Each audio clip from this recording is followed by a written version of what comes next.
Welcome to the Bible Unfolded, a place where we explore the intricate tapestry of biblical stories that have affected the faith and lives of numerous generations. Today, we travel back to the beginning of humanity to explore the pertinent and powerful narrative of Adam and Eve, the first humans created by God. Their lives were full of happiness, sadness, success, and tribulation. These lessons were invaluable in regards to faith, compliance, and redemption. In this episode, we'll discuss the final days of Adam and Eve, their deep bond and absolute faith in God. We will discuss the importance of Adam's burial, the divine agreement regarding his rib, and the moving requests and final moments of Eve. These stories aren't just historical narratives, but are also filled with spiritual truths that still have an impact on us today as we travel through this touching narrative. We invite you to consider the long-lasting love and faith exhibited by Adam and Eve. Their narrative is a tribute to the indestructible bond between humans and their Creator. It also reminds us of the hope and redemption that is available from God. Before we get started, please consider subscribing to our channel, The Bible Unfolded. By following, you'll be the first to hear of new episodes that are filled with encouraging and enlightening stories of the Bible. Don't forget to enjoy the video, leave a comment expressing your thoughts, and share this story to your congregation, family, and acquaintances. Your support helps us continue to bring these timeless stories to life. Adam lived for 930 years and had 30 sons and 30 daughters as children. When he was 930, he became ill and requested that all of his children and grandchildren come to see him before he died. They all converged at his dwelling, except for Cain, who roamed the earth. Seth, the oldest and most cherished son of Adam, asked his father what was wrong. Adam responded, "I'm experiencing severe pain and illness." His children were misled, as no one had died on earth yet, except for Abel, who was murdered by Cain. Then Seth asked if Adam was looking for the garden's fruit. He proposed that he would walk to the gate and attempt to pray and weep, hoping that God would send an angel to allow him to bring some fruit for Adam to eat and recover. Eve also wept and said, "My Lord Adam, let me take half of your illness, because it is my fault that this evil has come upon you." Adam then instructed Seth and Eve to visit the garden, pray, and seek out the angel in order to receive some of the oil of mercy from the tree of life to alleviate their pain. Even Seth headed towards the garden. Along the way, a wild animal attacked Seth. This led to an attack on Eve by the beast, which caused her to scream in fear and sadness. She reprimanded the beast for its attacks on God's image, reminding it that God had also subjected animals to humans. The beast, with a human-like voice, questioned why Eve consumed the forbidden fruit and warned her not to criticize it. Then Seth instructed the beast to remain silent and not to interact with the divine image.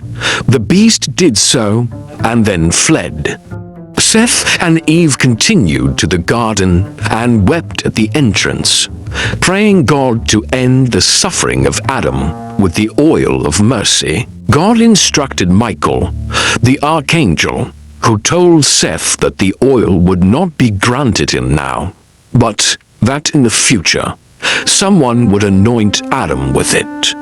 Adam would then rise and return to the garden with all of his descendants.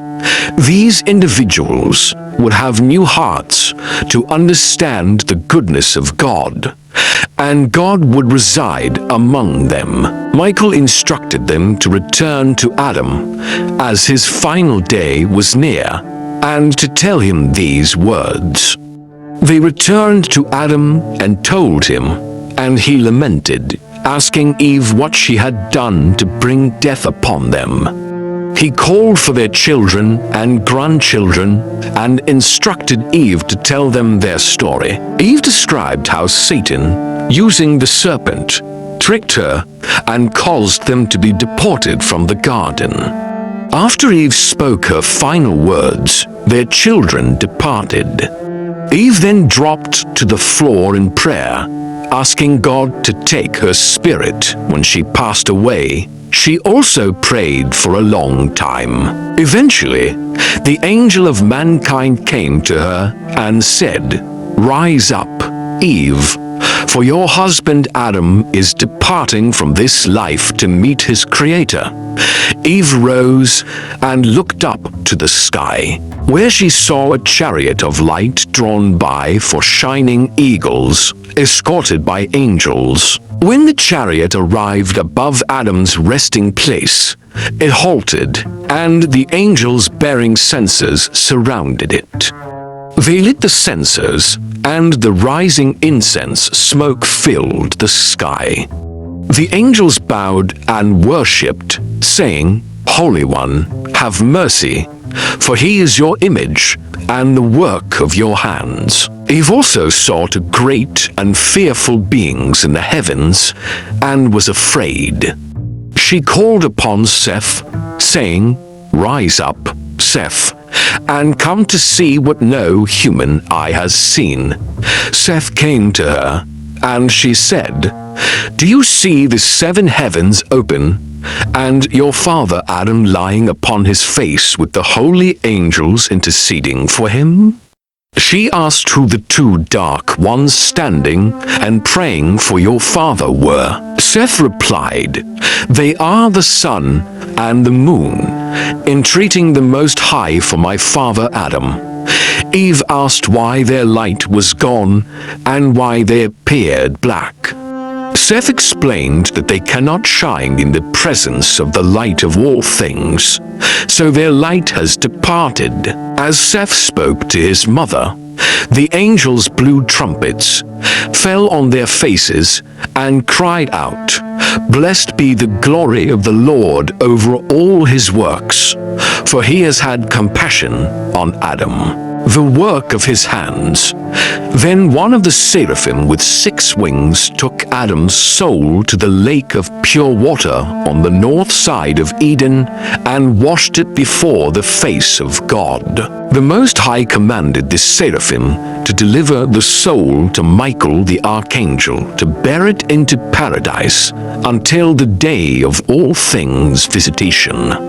The holy archangel entreated the Most High regarding Adam's body, and God commanded all the angels to gather before him in their order, bearing censers, trumpets, and vials full of fragrances. The Lord of hosts ascended with great wings and cherubim, flying upon them, surrounded by the angels of heaven. They bore Adam's body into the garden, where all the trees bowed and released their sweet fragrances. The sight and the odors of paradise caused all of Adam's descendants and all on earth to fall into a deep sleep, except for Seth. As Adam's body lay in paradise, God said, "O Adam, why did you transgress my commandment? If you had kept it, those who persecute you would not have rejoiced against you. Nevertheless, I tell you that in the future, I will turn their joy into sorrow, and your sorrow into joy." The angels then brought shrouds of silk and fine linen. God commanded Michael, Gabriel, Uriel, and Raphael to wrap Adam's body and anoint it with sweet fragrances. The Lord said, "Bring also the body of Abel, for since the day Cain killed him, his body had not been buried." Cain often tried to hide it, but the earth would not accept it until the dust from which Adam was formed was returned to her. So Abel's body was brought, wrapped in grave clothes like Adam's, and both were buried in the place from which God took the dust when he first formed Adam. The angels dug the grave and covered it. When this was done, God called to the body, saying, "Adam, Adam," and the body answered, "Here I am, Lord."